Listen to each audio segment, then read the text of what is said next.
In this section, we'll be talking about two groups of people that you'll need to know about on Election Day. Michigan election law permits election challengers and poll watchers to be present in the polling place on Election Day.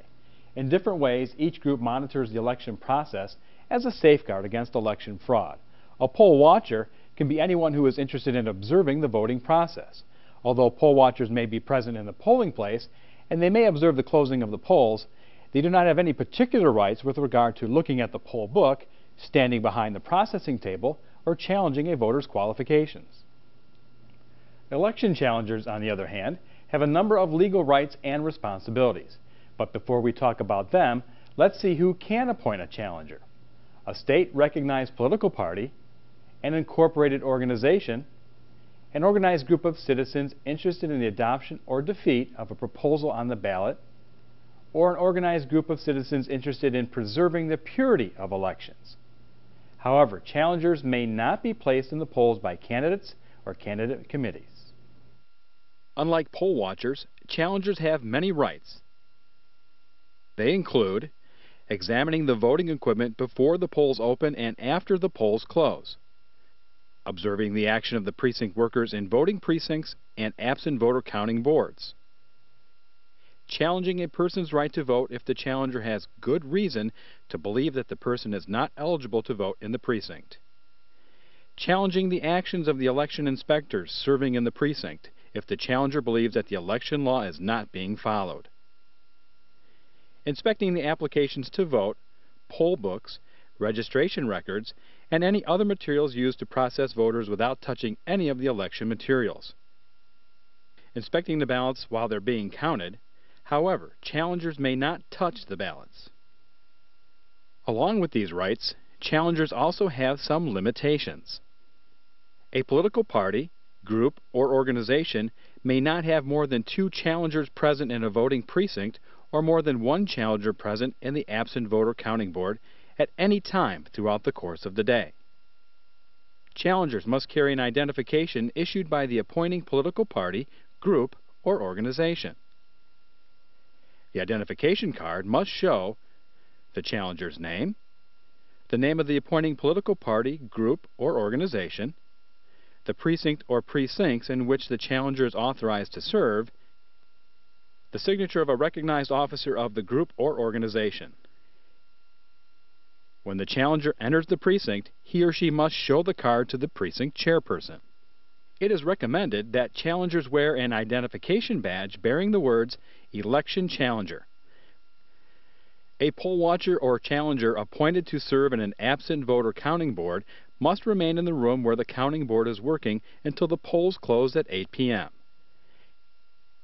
A challenger appointed to serve in an absent voter counting board must also take and sign the following oath. The oath may be administered by any member of the absent voter counting board. Challengers are responsible for conducting themselves in an orderly manner at all times and must not interfere with the voting process or any of the tasks you must complete as precinct workers. Again, it's important to note that a challenger is not permitted to challenge a voter's right to vote unless the challenger has good reason to believe that the elector is not eligible to vote in the precinct. A challenge is proper if it is based on information obtained by the challenger through a reliable source. For example, the challenger may have obtained information that a voter is not a true resident of the city or township, is not 18 years old, is not a United States citizen, or did not register to vote on or before the close of the registration deadline for the election at hand. A challenge is improper if it's not based on information obtained through a reliable source. For example, a challenger does not have the right to issue a challenge based on the impression that the voter may not be eligible to vote due to the voter's manner of dress, inability to read or write English, perceived race or ethnic background, or the need for assistance with the voting process. Similarly, a challenger does not have the right to issue a challenge due to any disability the voter may have or is perceived to have. Okay. So let's take a look at how the challenge procedure should go.